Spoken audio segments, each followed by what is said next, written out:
വിശുദ്ധ Benedict AD 480 റോമിനടുത്തുള്ള നൂർസി എന്ന പട്ടണത്തിൽ ജനിച്ചു. ഉന്നത വിദ്യാഭ്യാസത്തിന് റോമിലേക്ക് അയക്കപ്പെട്ടെങ്കിലും അവിടുത്തെ തിന്മയുടെ സ്വാധീനത്തിൽ പെടാതിരിക്കാൻ ദൂരെയുള്ള വനാന്തരങ്ങളിലേക്ക് ഒളിച്ചോടി ഒരു ഗുഹയിൽ 3 വർഷത്തോളം പ്രാർത്ഥനയിലും ധ്യാനത്തിലും ചിലവഴിച്ചു. അദ്ദേഹം വിശുദ്ധ കുരിശ് ഉപയോഗിച്ച് പല അത്ഭുതങ്ങളും ചെയ്തിരുന്നു.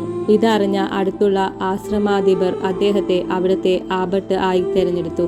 അവിടെയും അദ്ദേഹത്തിന് പലതരം പൈശാചിക പ്രലോഭനങ്ങൾ ഉണ്ടായതിനാൽ ചില ശിഷ്യന്മാരുമൊത്ത് മൊന്തെ കാസിനോയിലേക്ക് പോയി. അവിടെ അദ്ദേഹം വിജാതിയരെ ക്രൈസ്തവ സഭയിലേക്ക് പരിവർത്തനം ചെയ്യുകയും ബെനഡിക്റ്റൻ സഭ സ്ഥാപിക്കുകയും അതിൻ്റെ നിയമാവലി എഴുതിയുണ്ടാക്കുകയും ചെയ്തു.